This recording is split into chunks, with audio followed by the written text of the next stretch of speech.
In this practice problem, we are given the starting material, the conditions, and then products, and we need to show the mechanism that will lead us from the starting material to this product right here. So the first thing I'm going to actually do is I'm going to redraw this because I don't like the notation on it. So I don't like the, oh, it's terrible. I don't like the notation with the brackets and the letters so much. Just gonna, we have this isopropyl group.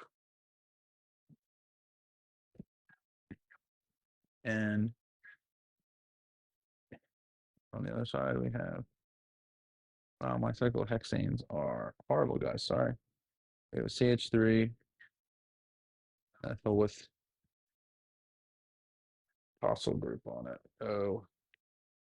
OTS. So this is what it looks like. And this is easier for me to visualize it than these notations. But for the exam, you should know both notations, guys, or just redraw them on your exam.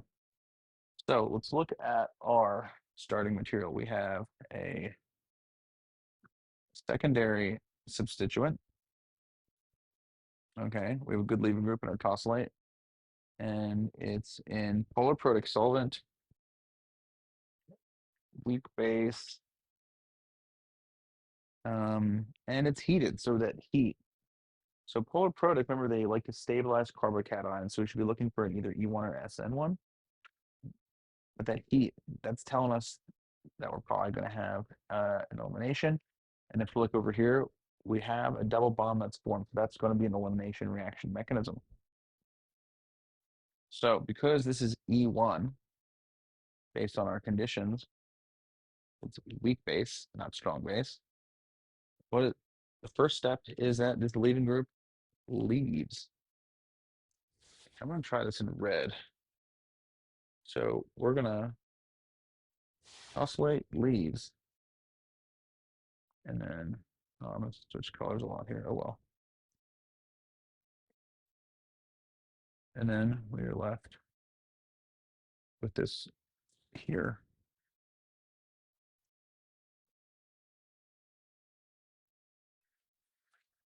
We have a carbocation there at the secondary position.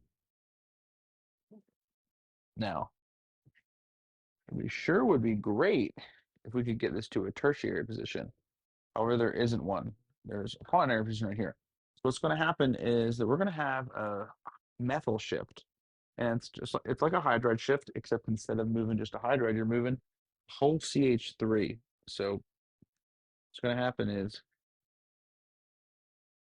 he's going to move up here. Oh, I kind of fixed that. Sorry, he's going to jump right there. And then we're going to have, let me draw this.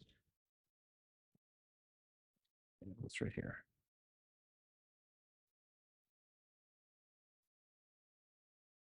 We have our carbocation at our tertiary position. He's nice and happy there now. It's much more stable.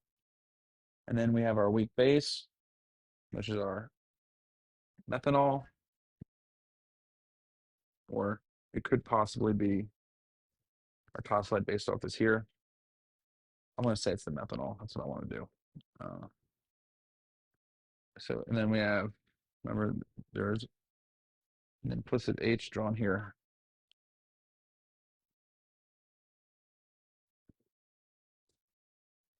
And we are going to come, and where is this? Grab this. Ah, sorry, I can't find my pen. Just going to steal that hydrogen, and we're going to kick these electrons right on down.